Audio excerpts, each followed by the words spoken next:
ಇತ್ತೀಚಿನ ಸಂಚಿಕೆಗಳನ್ನು ಜಾಹೀರಾತಿನ ಕಿರಿಕಿರಿ ಇಲ್ಲದೆ ನೋಡಿ.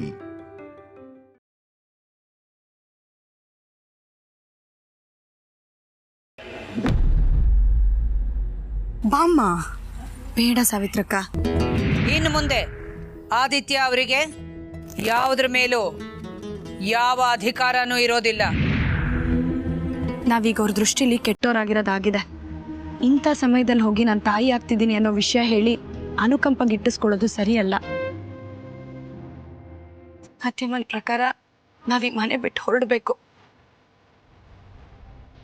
ಮುಂದೆ ಯಾವಾಗ್ಲಾದ್ರೂ ಹೇಳಿದ್ರಾಯ್ತು ಬಿಡು.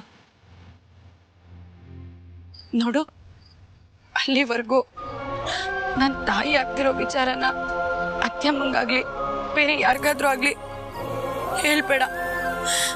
ಹೇಳಲ್ಲ ಅಂತ ಭಾಷೆ ಕೊಡು ಸಾವಿತ್ರಕ್ಕ.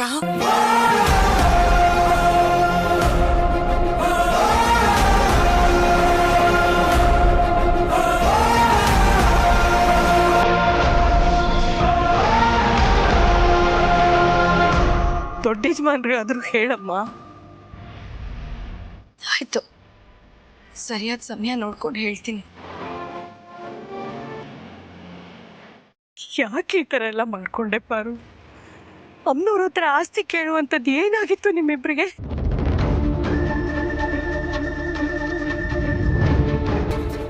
ಏನೋ ಒಳ್ಳೆ ಉದ್ದೇಶ ಇಟ್ಕೊಂಡೆ ಕೇಳಿರ್ತೀರಿ, ಆದ್ರೆ ಕಾರಣ ಗೊತ್ತಿಲ್ಲ. ಏನೇ ಆದ್ರೂ ನಿಮ್ಮಿಂದ ಈ ಮನೆ ಕೆಟ್ಟದಂತೂ ಆಗಲ್ಲ. ನೀನ್ ಹೊಟ್ಟೆಲ್ ಬೆಳೀತಾ ಇರೋ ರಾಜ್ಕುಮಾರನ ಜೋಪಾನವಾಗಿ ನೋಡ್ಕೋ.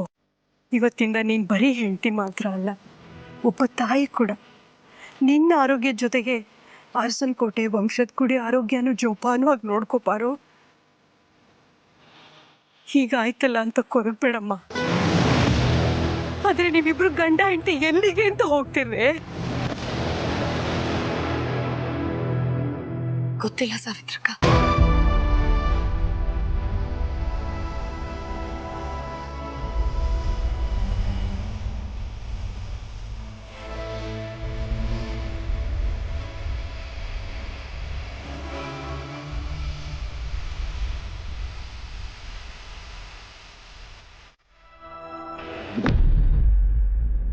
ಅರು, ಇವತ್ತಿಂದ ನಮ್ಮಿಬ್ಬರಿಗೂ ಗುರು ದಶೆ ಶುರು. ಯಾಕೆ ಹೇಳು? ಎಲ್ಲ ನಾವು ಅನ್ಕೊಂಡಿದ್ಕಿಂತ ಸೂಪರ್ ಆಗಿ ಆಗ್ತಾ ಇದೆ. ಅಣ್ಣ, ಆ ಪ್ರೀತು ಆಸ್ತಿಯಲ್ಲಿ ಭಾಗ ಕೇಳಿ ಆಮೇಲೆ ಏನಾಗುತ್ತೋ ನೋಡೋಣ ಅಂತ ಅನ್ಕೊಂಡಿದ್ವಿ.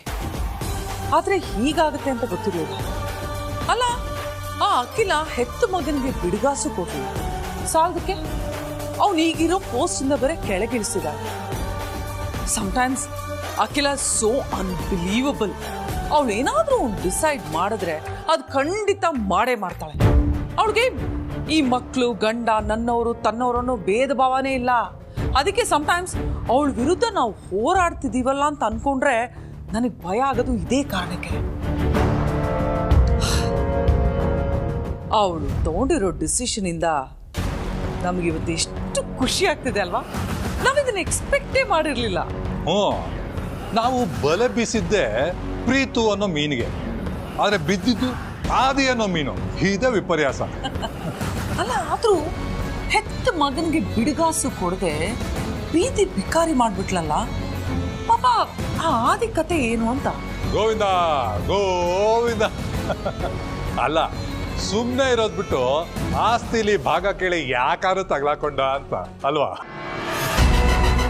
ಅರು, ನನ್ಗನ್ನಿಸ್ತಾ ಇದೆ ನಾವು ಪ್ರೀತುಗೆ ಬಲೆ ಹಾಕೋದಕ್ಕಿಂತ ಆದಿಗೆ ಬಲೆ ಹಾಕ್ಬೋದಿತ್ತೇನೋ ಅಂತ. ಅಂದ್ರೆ? ಅಲ್ಲ, ಆ ಪ್ರೀತುನ ಮೋನಿಕನ್ ಜೊತೆ ತಗ್ಲಾಕೋ ಬದಲು ಆದಿನ್ನೇ ತಗ್ಲಾಕ್ಬಿಟ್ಟಿದ್ರೆ ಇಷ್ಟೊತ್ತಿಗೆ ನಮ್ ಕೆಲ್ಸ ಈಸಿ ಆಗ್ಬಿಡ್ತಿತ್ತನೋ ಅಂತ. ಅಣ್ಣ, ಆದಿ ಬಗ್ಗೆ ಅಷ್ಟು ಹಗುರವಾಗಿ ಯೋಚನೆ ಮಾಡ್ತಾರೆ. ಅವನು ನೋಡಕ್ ಮಾತ್ರ ಸಾಫ್ಟ್, ಒಳಗಡೆಯಿಂದ ತುಂಬಾ ಸ್ಟ್ರಾಂಗ್. ಅವನು ಏನೇ ಮಾಡಿದ್ರು ಅದ್ರ ಹಿಂದೆ ಏನಾದ್ರೂ ಒಂದು ಒಳ್ಳೆ ಉದ್ದೇಶ ಇದ್ದೇ ಇರುತ್ತೆ. ಹೌದಾ? ಹಾಗಂದ್ರೆ ಆಸ್ತಿ ಕೇಳಿರೋ ಉದ್ದೇಶ ಏನಿರ್ಬೋದು ಅಂತೀಯ? ಅದೇ ನನಗೂ ಗೊತ್ತಾಗ್ತಾ ಇಲ್ಲ, ಏನಿದೆ ಅವನ ಮನಸ್ಸಲ್ಲಿ ಅಂತ.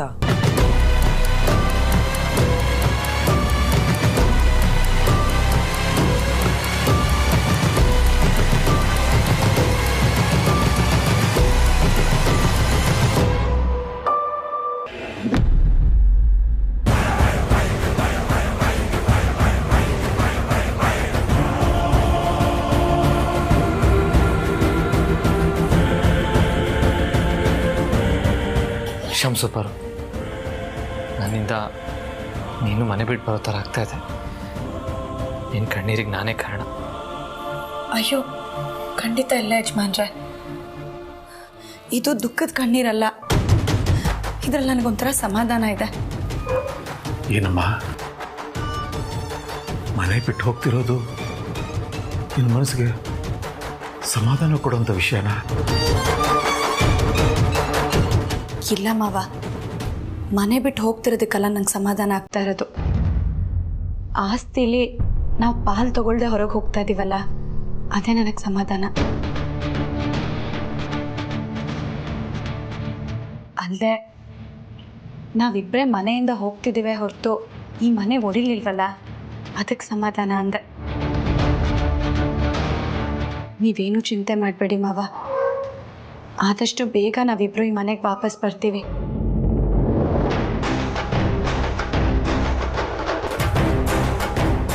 ಅಲ್ಲಿವರೆಗೂ ನೀವು ನಿಮ್ಮ ಆರೋಗ್ಯದ ಕಡೆ ಗಮನ ಕೊಡಿ. ಹಾಂ ಮಾವ, ನೀವು ಬೆಳಿಗ್ಗೆ ಮಧ್ಯಾಹ್ನ ರಾತ್ರಿ ಮಾತ್ರೆ ತಗೋತೀರಲ್ಲ, ಅದನ್ನೆಲ್ಲ ಬೇರೆ ಬೇರೆ ಮಾಡಿ ಇಟ್ಟಿದ್ದೀನಿ. ಹಾಗೆ ನೀವು ಬೆಳಿಗ್ಗೆ ತಿಂಡಿಗೆ ಮುಂಚೆ ಕಷಾಯ ಕುಡಿತೀರಲ್ಲ, ಅದನ್ನು ಹೇಗೆ ಮಾಡೋದು ಅನ್ನೋದನ್ನು ಬರೆದಿಟ್ಟಿದ್ದೀನಿ. ಇದನ್ನು ಜನನಿಗೆ ಕೊಡಿ, ಅವಳು ನಿಮಗೆ ಮಾಡಿಕೊಡ್ತಾಳೆ. ತಗೊಳ್ಳಿ ಮಾವ. ಹಾಗೆ ಆ ಮೋನಿಕಾ ಬಗ್ಗೆ ನೀವೇನು ಯೋಚನೆ ಮಾಡಬೇಡಿ ಮಾವ. ನಾವಿಬ್ಬರು ಈ ಮನೆ ಬಿಟ್ಟು ಹೋದರೂ ಅವಳನ್ನ ಈ ಮನೆಯಿಂದ, ಮನೆಯವ್ರ ಜೀವನದಿಂದ ಹೊರಗೆ ಕಳಿಸೋ ಹಾಗೆ ನಾವು ಮಾಡೇ ಮಾಡ್ತೀವಿ. ಹಾಗೆ ಅತ್ಯಮ್ಮನ್ನ ಜೋಪಾನವಾಗಿ ನೋಡ್ಕೊಳ್ಳಿ ಮಾವ. ಅವ್ರಿಗಾಗಲೇ ನಮ್ಮಿಂದ ತುಂಬ ನೋವಾಗಿದೆ. ಅವ್ರ ಮುಂದೆ ನಮ್ಮ ಬಗ್ಗೆ ಏನೂ ಮಾತಾಡಬೇಡಿ. ಸಾಧ್ಯವಾದಷ್ಟು ಅವ್ರ ಮನಸ್ಸು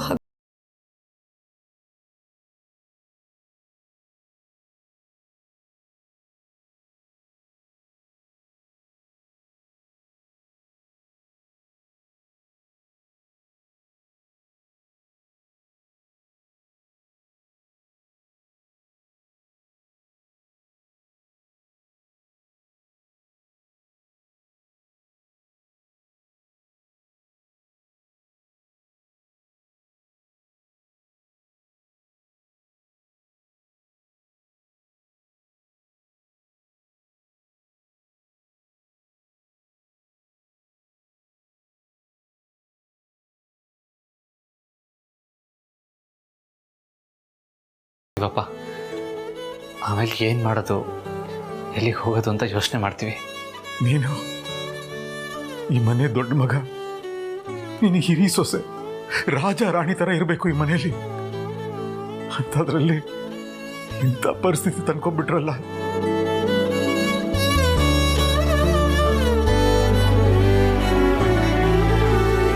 ನೀವೇನೇ ಮಾಡಿದ್ರು ಅದ್ರ ಹಿಂದೆ ಒಂದು ಒಳ್ಳೆ ಉದ್ದೇಶ ಇರುತ್ತೆ, ನನಗೆ ಗೊತ್ತು. ಆದರೆ ಹೆಣ್ಮಗು ಕರ್ಕೊಂಡ್ಯಾ? ಏನು ಯೋಚನೆ ಮಾಡಬೇಡಿ. ಬರೀ ನಾವಷ್ಟೇ ಅಲ್ಲ ಮಾವ, ನನ್ನ ಹೊಟ್ಟೆಯಲ್ಲಿ ಅರಸನ್ ಕೋಟೆ ಕುಡಿನೂ ಇದೆ. ಆ ಸತ್ಯನ ಹೇಳೋದಕ್ಕೆ ಇದು ಒಳ್ಳೆ ಸಮಯ ಅಲ್ಲ. ನಿಮ್ಮ ಆಶೀರ್ವಾದ ಇದ್ದರೆ ನಾವೆಲ್ಲಿದ್ರೂ ಚೆನ್ನಾಗಿರ್ತೀವಿ. ಆಶೀರ್ವಾದ ಮಾಡಿ.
ಭಾವ ಮನೆ ಬಿಟ್ಟು ಹೋಗೋ ಟೈಮ್ ಬಂದೇ ಬಿಡ್ತು ಪ್ರೀತು.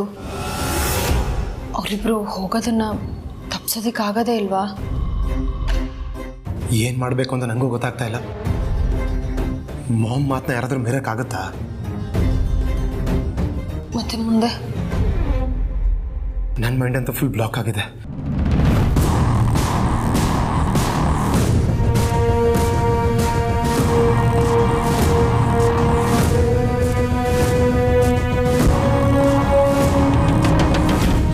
ಪ್ರೀತು, ಯಾರ್ದು ಫೋನು? ಮೋನಿಕಾ ಹಸ್ಬೆಂಡ್. ರಿಸೀವ್ ಮಾಡಿ ಮಾತಾಡ್ಬೇಕಿತ್ತಲ್ವಾ? ಇಂಥ ಸಿಚುವೇಶನಲ್ಲಿ ಏನಂತ ಮಾತಾಡಲಿ, ಮನಸ್ಸಿಲ್ಲ.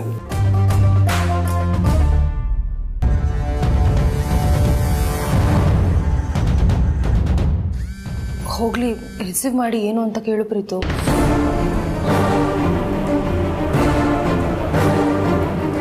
ಹಲೋ. ಹಲೋ ಸರ್, ಸಾರಿ ಪದೇ ಪದೇ ಕಾಲ್ ಮಾಡಿ ನಿಮಗೆ ತೊಂದರೆ ಕೊಡ್ತಾ ಇದ್ದೀನಿ. ಇಟ್ಸ್ ಓಕೆ, ಹೇಳಿ.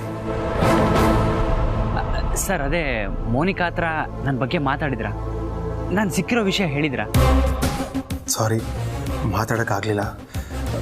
ನಿಮ್ಗೆ ಹೇಳಿದ್ನಲ್ಲ, ನಮ್ಮ ಮನೇಲಿ ಪರ್ಸ್ನಲ್ ಕ್ರೈಸಿಸ್ ನಡೀತಾ ಇದೆ ಅಂತ. Okay, sorry. I think this is not the right time to talk to you. ಹಾಗೇನಿಲ್ಲ. ಒಂದು ಕೆಲಸ ಮಾಡಿ, ಸಂಜೆ ಮನೆಗೆ ಬಂದು ಮೋನಿಕನ್ ಕರ್ಕೊಂಡೋಗಿ. ಹೌದಾ? ಓಕೆ ಸರ್, ಡೆಫಿನೆಟ್ಲಿ ಬರ್ತೀನಿ. Thank you sir, thank you so much.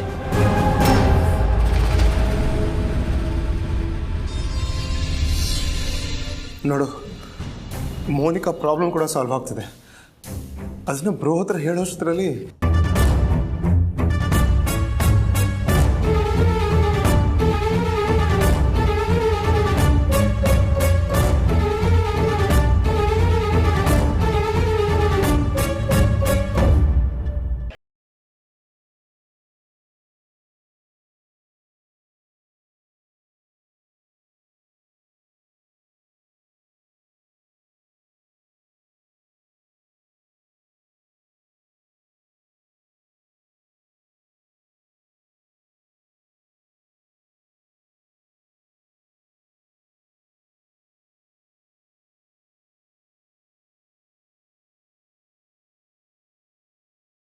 ಈ ಸುದ್ದಿ ನಿಮ್ಮ ನಿರ್ಧಾರಕ್ಕೆ ಅಡ್ಡಿ ಆಗ್ಬೋದು, ಅದಕ್ಕೆ ಹೇಳ್ತಿಲ್ಲ.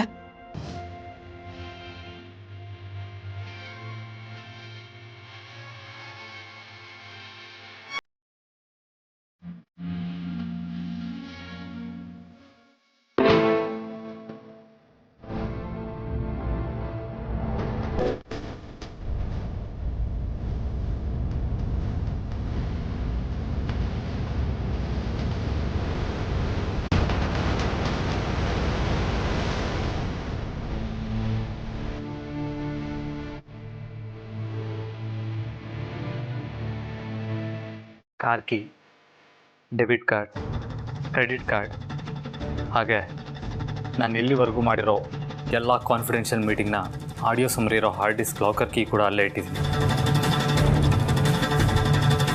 ಏನಾದರೂ ಮುಂದೆ ಡೌಟ್ ಬಂದರೆ ಅದರಲ್ಲಿರೋ ಆಡಿಯೋ ಕೇಳಿದ್ರೆ ಎಲ್ಲ ಕ್ಲಿಯರ್ ಆಗುತ್ತೆ.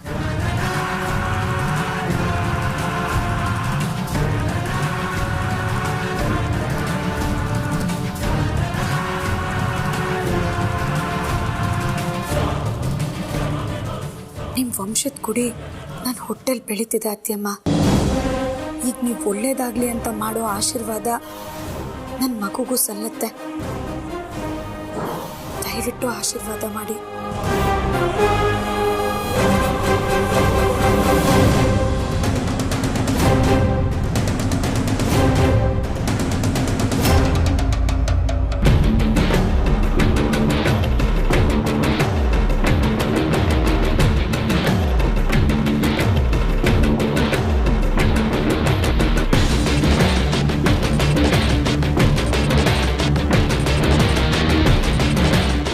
ಅತ್ಯಮ್ಮಂಗಾಗ್ಲಿ ಬೇರೆ ಯಾರಿಗಾದ್ರೂ ಆಗ್ಲಿ ಹೇಳ್ಬೇಡ. ನಿಮ್ಮ ತಿರಸ್ಕಾರನೇ ನನ್ನ ಮಗುಗೆ ಆಶೀರ್ವಾದ ಅನ್ಕೊಳ್ತೀನಿ ಅತ್ಯಮ್ಮ. ನಾವು ಹೋಗಿ ಬರ್ತೀವಿ.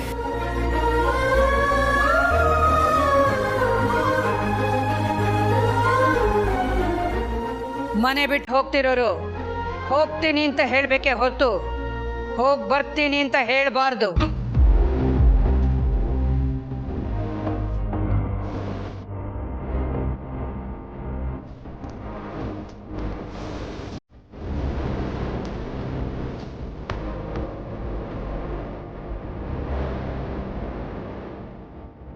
ನನ್ನ ಉಸಿರಿರೋವರೆಗೂ ಈ ಮನೆ ಹೊಸಲು ತುಳಿಬಾರ್ದು.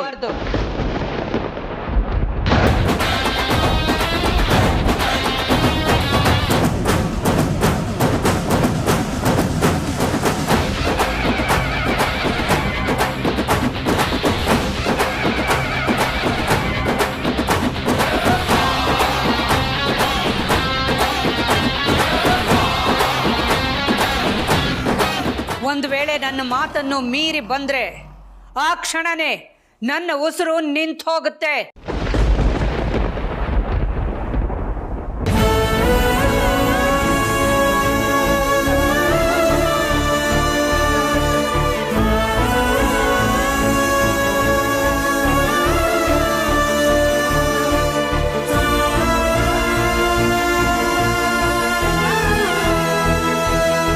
ಶಾಶ್ವತವಾಗಿ ನಾವು ಹೋಗ್ತಾ ಇಲ್ಲಪ್ಪ. ಮಾಡಬೇಕಾಗಿದ್ದನ್ನ ಆದಷ್ಟು ಬೇಗ ಸರಿ ಮಾಡಿ ನಾವು ಮತ್ತೆ ವಾಪಸ್ ಬರ್ತೀವಿ.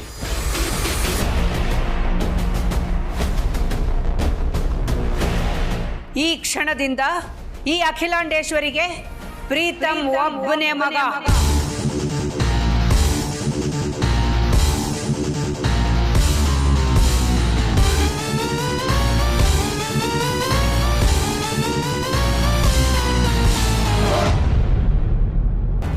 ಮದುವೆ ಆದಮೇಲೆ ಮಕ್ಕಳು ಬದಲಾಗ್ತಾರೆ ಅಂತ ಗೊತ್ತಿತ್ತು, ಆದರೆ ಈ ಮಾತು ನನ್ನ ಜೀವನದಲ್ಲೂ ನಿಜ ಆಗುತ್ತೆ ಅಂತ ಗೊತ್ತಿರಲಿಲ್ಲ. ಮಗ ಆಗಿದ್ದೋನೇ ಬದಲಾದ್ನೋ ಅಥವಾ ಸೊಸೆ ಅನ್ನಿಸ್ಕೊಂಡವಳು ಬಂದ ಮೇಲೆ ಬದಲಾಯಿಸಿದ್ಲೋ ಗೊತ್ತಿಲ್ಲ.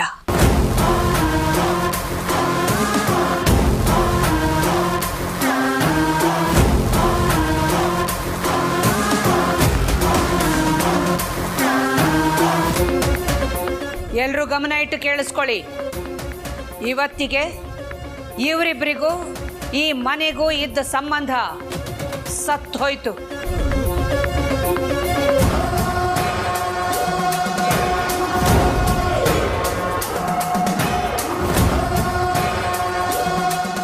ಇನ್ನು ಮುಂದೆ ಇವರಿಬ್ಬರನ್ನ ಬಿಟ್ಟು ಇಲ್ಲಿರೋ ನಾವು ಮಾತ್ರನೇ ಈ ಮನೆ ಸದಸ್ಯರು.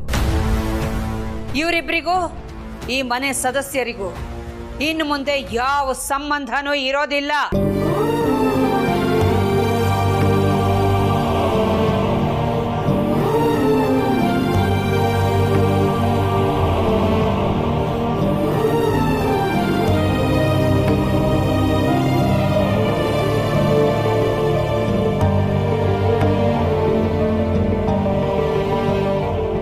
ಶಂಸುಗಂಧ, ಈ ಅರ್ಸನ್ ಕೋಟೆಲಿ ರಾಜ್ಕುಮಾರನ್ ಹಾಗೆ ಬೆಳಿಬೇಕಾಗಿದ್ದು ನಿನ್ನನ್ನ ಎಲ್ಲರಿಂದ ದೂರ ಮಾಡಿ ಹೊರಗಡೆ ಕರ್ಕೊಂಡು ಹೋಗ್ತಾ ಇದ್ದೀನಿ. ನನ್ನ ಕ್ಷಮಿಸ್ಬಿಡು.